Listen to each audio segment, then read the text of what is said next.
buena pelaos, hoy ando vendiendo sopaípas con jamón a 100 pesos. Muchas adaptaciones suelen ser basureadas con justa razón, solo recuerden cuando salió Dragon Ball Evolution.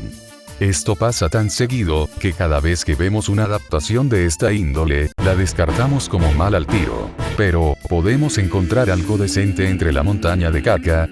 ¡Claro que sí!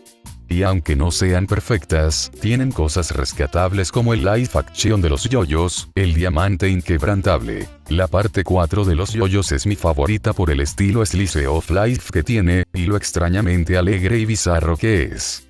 Además tiene a Yosuke y Gachikata. ¿Cómo puedes odiar a este tipazo?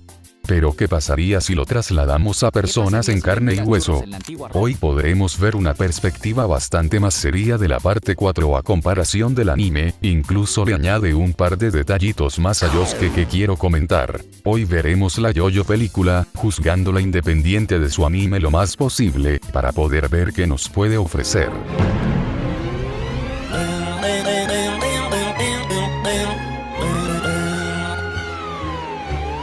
La peli empieza celebrando el cumpleaños de un extraño, cuando de la nada, llegan los pacos a hacer un allanamiento de morada, algo común en la Pintana.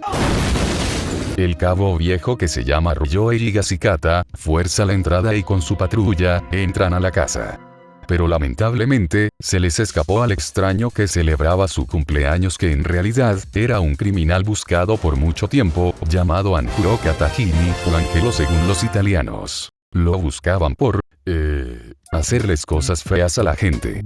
Pero cuando ese weón creyó que logró escapar, aparece un Seppapu misterioso y le clava una flecha de oro, terminando con la película muy rápido. Mentira, el criminal sobrevive, y más adelante, manifiesta un espíritu churrasquero de color agua, convirtiéndose en trabajador de aguas andinas.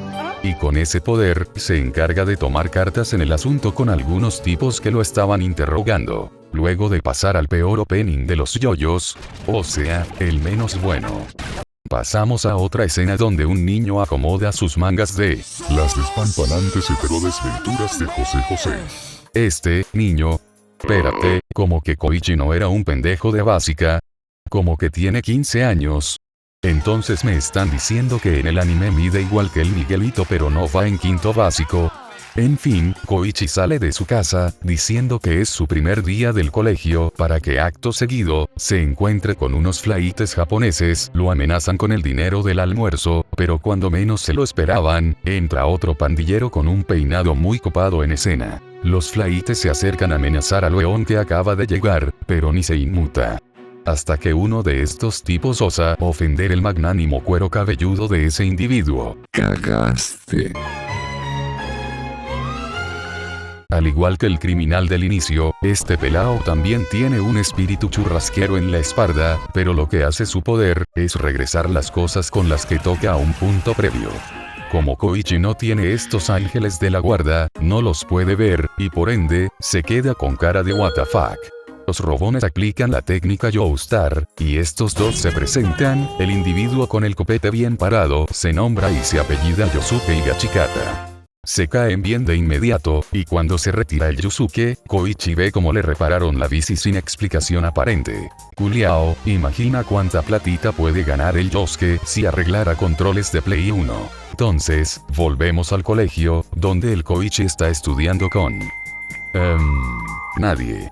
Bueno no, es Yukako, el interés amoroso de Koichi, pero este no quiere ser su novio. La razón por la que me refería a ella como nadie, es que no hace nada en la película.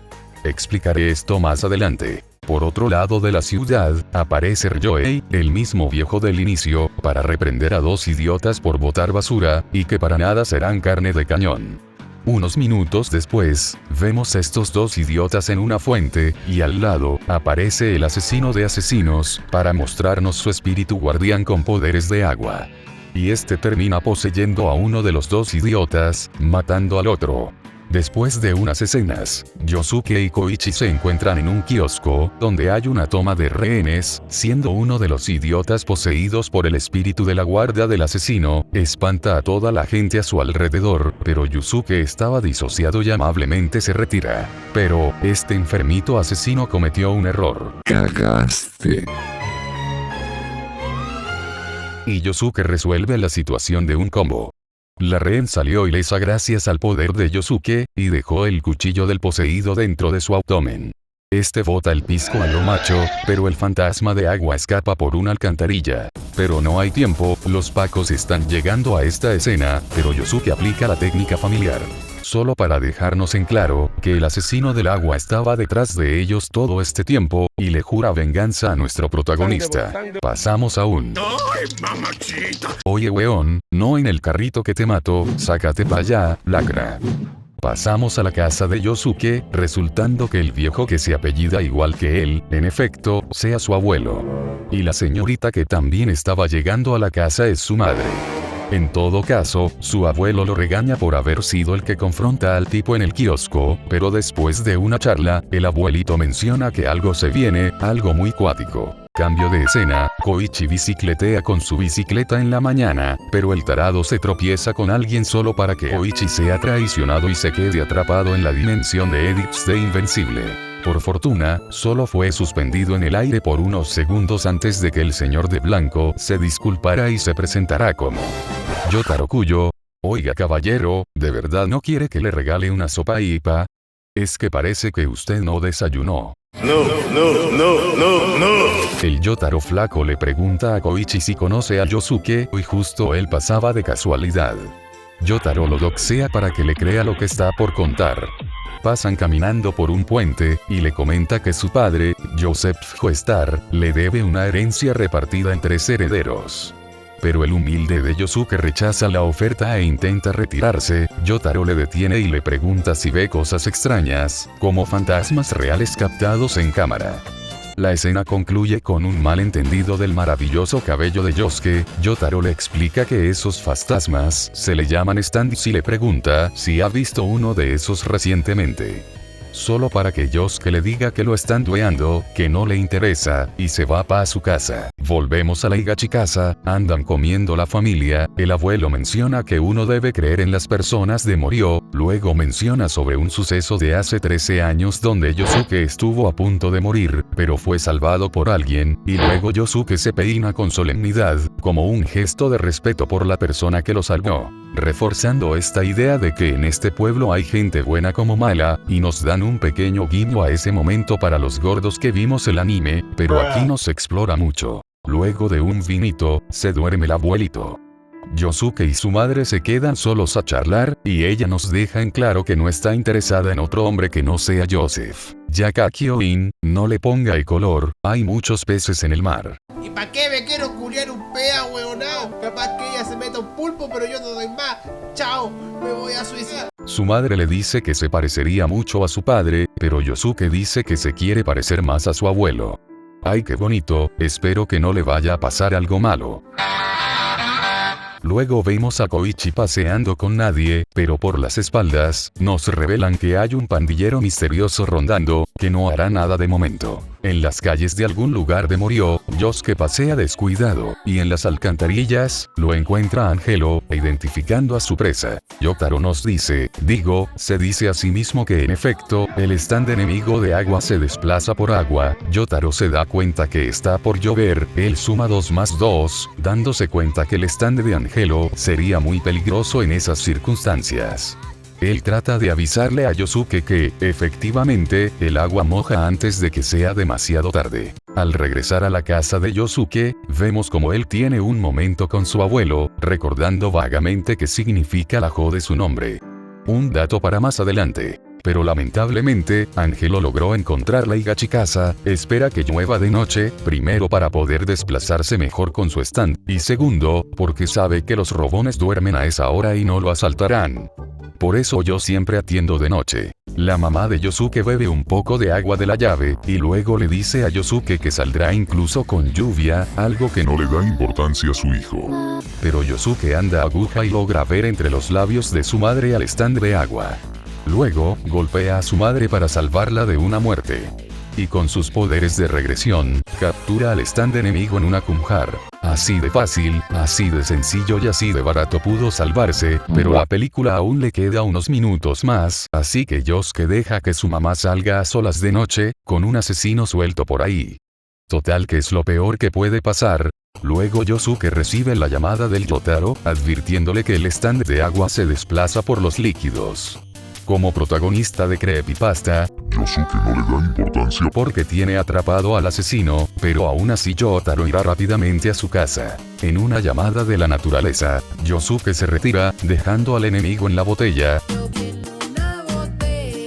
mientras que su abuelo tiene la garganta seca. Esto hace que a Angelo se le ocurra una idea, transformarse en un ron para baitear al abuelo de Yosuke, que se lo beba y matarlo por dentro. Y lamentablemente funcionó. Si usted maneja, no conduce. Yosuke trata de revertir los cambios, y con sus poderes revierte los daños superficiales de su tata. Aparece Yotaro de la nada, y ambos se percatan que el stand de Angelo dejó la escoba, inundando toda la casa con agua. Ahora con el stand de Angelo dentro de la casa, empieza a hacer estragos, tratando de matar a los Jousters. Toda esta secuencia es bastante parecida al anime, me sorprende que pudieran trasladar la narrativa de los combates del manga al live action, pero eso no lo hace bueno, digamos que el formato de película no beneficia mucho esta historia, ya me explicaré al final. En fin, el tío y el sobrino se ven acorralados por el stand, el mono de agua se adentra por la boca de Yosuke, pero al final Yosuke resulta que había comido un guante que regeneró por dentro, logrando atrapar al bastardo mojado. Tras atrapar al stand enemigo, miran al abuelo de Yosuke, pero incluso si él lo curó, no pudo revivirlo, rompiendo a nuestro diamante de Morio. Yotaro rompe su estatus de mamón, y hace gala de un derroche de palabras sabias. No importa cuán roto sea tu poder, los muertos no pueden volver a la vida. Creo que sí hay algunos stands que han revivido gente, pero hagamos como si no existiesen por el bien de la peli. ¿Entendido? Encuentran al usuario del stand, y le hacen la encerrona. Lo interrogan, y confiesa que su stand se lo otorgó el de las flechas locas. El Angelo, todo cara de raja y sin vergüenza, le dice que si Yosuke lo mata, no sería muy diferente a él. O sea, que le aplicó la del Batman. Pero, como dijo un sabio, hay destinos peores que la muerte, y hace que el tipo se incruste en la roca, que estaba detrás de Angelo. Si te lo pones a pensar, queda returbio que un joven que no mata le haga esto a una persona. En una casa abandonada, nos aparece el pandillero misterioso que estaba detrás de Koichi, revela que él es hermano de él de las flechas, se entera que vencieron al Angelo y el de las flechas deduce que fue por Yosuke, un tipo el cual él no flechó, y le jura venganza a nuestro protagonista. A la hora de regresar a la Higachikasa, vemos que Yosuke revisa los casos de su abuelo que se refieren a casos de asesinatos, pero su madre lo interrumpe para asistir al funeral de su abuelo. Aunque como se da cuenta, ella menciona que ese caso de asesinato que Yosuke leía, pertenecía al de una chica que fue asesinada hace 16 años, y era un caso que su abuelo intentó resolver pero nunca pudo hallar al asesino. Su madre ve entre sus cosas un reloj roto, que era uno que recibió su abuelo hace 20 años, pero cuando falló en resolver el caso de la niña, lo estampó contra la pared por la frustración de no haber protegido a esa niña. Ese suceso lo marcó, el abuelo desde ese día juró que protegería a su pueblo no por promoción, sino porque eso es la verdadera justicia. Si estoy dando tanto énfasis a esta escena, es que de verdad me gusta mucho más esta interpretación que en la obra original, le da un peso más grande al fallecimiento del abuelo de Yosuke. La puedo comparar incluso con la muerte del tío Ben en cierto modo, porque ambos protagonistas por un descuido o irresponsabilidad, pierden a un ser querido, el cual los inspiró para hacer lo correcto y poder crecer como personajes. Obviamente son personajes muy distintos, pero puedo ver esa similitud mejor en el live action que en el anime, y eso se lo aplaudo. Pero por más que me guste, este es el inicio para una historia más larga, y ese es precisamente el problema de la peli. Porque a partir de la segunda mitad, termina siendo una preparación de cosas que pueden pasar en la secuela, la cual nunca llegó. Así que trataré de enfocarme en Yosuke y pasar un poco de largo otros personajes, a menos que sea necesario. Durante el funeral, Yosuke y varias personas honran al fallecido, hasta que se percata de alguien. Yo, anda atento que el usuario de stand enemigo podría ser cualquiera. El usuario de stand enemigo en cuestión. El de las flechas escapa, y Yosuke lo persigue, y sin darse cuenta, Koichi también va detrás de Yosuke. Al final, ambos dan a parar a una casa abandonada, no por bienes raíces sino por Dios. Ambos deciden adentrarse a la mansión, pero de la nada aparece el pandillero del otro día, como si fuera Reigen en ese episodio de Mob. Le da una patadota a Koichi, y antes de que Yosuke haga algo, aparece en la terraza el de las flechas, a hacer otra flecha truco a Koichi en el cuello. El pandillero se presenta como Okuyasu Nijimura, y el muy tarado también spoilea el poder de su stand, la mano. No la mano para las sustancias chistosas, Sajando borra lo que sea que esté a su muy corto alcance. Total, Okuyasu también revela que el de las flechas es su hermano. Este le ordena a Okuyasu eliminar a Yosuke. Comienza una pelea, muy parecida a la obra original, donde nos confirma que Okuyasu es capaz de sumar 2 más 2 y que diga que el resultado es pez. O sea, no es muy inteligente el tipo. Luego de vencer a Okuyasu sin matarlo, Yosuke ve que secuestraron a Koichi, y va en su ayuda rápidamente a rescatarlo. Se pierde dentro de la casa, hasta toparse con el hermano de Okuyasu, junto a Koichi con la flecha enterrada en la garganta. Yosuke persigue al de las flechas, hasta que Okuyasu pide la revancha, pero es balaceado como un flaite en estación central por la noche. Su hermano le dice que es un imbécil por atravesarse en su ataque, y Yosuke se apiada de él, llevándolo a otro lado de la habitación para negociar su curación. Son muchos hoyos en esa mano culiao. Yosuke dice que curará a Okuyasu de sus heridas, si le revela lo que hace el stand de su hermano y este se niega. Pero cuando pensábamos que Yosuke iba a acabar con él, lo cura de todas formas. Okuyasu le pregunta por qué lo curó, si él lo intentó matar, para que Yosuke responda que no quiere ver más gente morir, y corre a curar a Koichi que se metió en primer lugar sin ninguna razón aparente. Yosuke va a curar a su amigo, pero detrás de nuestro yoyo, aparece Okuyasu por el hoyo. Parecía que lo iba a traicionar, pero solo ayuda a Yosuke, atrayendo al cuerpo de Koichi borrando el aire que lo separaba del medio. Yosuke cura a Koichi y agradece a Okuyasu, para que este diga que quizás sea un tonto, pero también tiene compasión como nuestro protagonista pese a todo, aclara que ya están a mano y no interferirá en la pelea con su hermano y se retira. Como Koichi aguantó más tiempo vivo que el abuelo de Yosuke, sepa la bola. Finalmente el de las flechas se revela ante nuestro prota, se llama Keiichi Nijimura, junto a su Stand Bad Company, que es un mini ejército de los Estados Unidos de Japón. Vamos al grano, Keiichi trata de matar a Yosuke para quedarse con Koichi, este despierta un stand que no es útil en esta película, Yosuke le hace parries a unas balas a puño limpio, cuando Keiichi ataca a Yosuke con unos torpedos, Yosuke y su stand Crazy Diamond lo destruye, junto a una distracción de Koichi, Yosuke agarra desprevenido a Keiichi, rearma los torpedos haciendo que se les devuelvan a él y gana la pelea. Sé que dirán que fui muy rápido resumiendo la pelea de la casa, pero no vi que aportará mucho realmente a lo que yo quiero llegar. Además que me dio paja resumir todo con detalle. No soy el te lo cuento en minutos, ¿saben? Después de la victoria, el Keiichi sube las escaleras, escapando con el arco y flecha, mientras que Yosuke y Koichi lo persiguen hasta acorralarlo en el último piso, donde se topan a un jugador de LOL de rango madera. Rendido, Keiichi confiesa que esa cosa es su padre, o al menos lo fue. De alguna forma que en esta peli no se explica, pero sí en el anime, Keiichi ha intentado buscar una manera de matar a esa cosa horrorosa de cualquier forma para que se emancipe y sea libre. Pero nada lo mata, ni siquiera con el stand de Okuyasu pueden borrarlo de la existencia. Por eso ha estado disparando flechas a extraños, para ver si lograba encontrar un stand que pudiera matar a su padre. Yosuke comprende la situación, y se percata que esa cosa horrorosa está obsesionado con una caja y unos papeles. Keiichi insiste que su padre está tan deforme que le deformó el cerebro y hace incoherencias. Yosuke de forma impulsiva y con su stand, logra restaurar la foto familiar de ellos, dando a entender que su padre en el fondo, sigue recordando a su familia. Yosuke y Koichi le intentan decir que pueden encontrar una forma de ayudar a su padre si le entrega la flecha y arco, se niega. Pero Okuyasu sale a escena después de haber espiado la conversación, y trata de convencerlo, él ya está harto de esto y tiene esperanza. Pero Keiichi sigue negándose a cooperar, es consciente de sus asesinatos y ha perdido toda esperanza, al punto de decirle a Okuyasu que ya no es su hermano. Interrumpiendo esta escena desgarradora, un tanque chiquito con una calavera rompe el vidrio y trata de matar a Okuyasu, pero Keiicho lo salva en el último momento, sacrificándose hasta explotar. Los tres intentan encontrar al asesino, pero ya lo perdieron.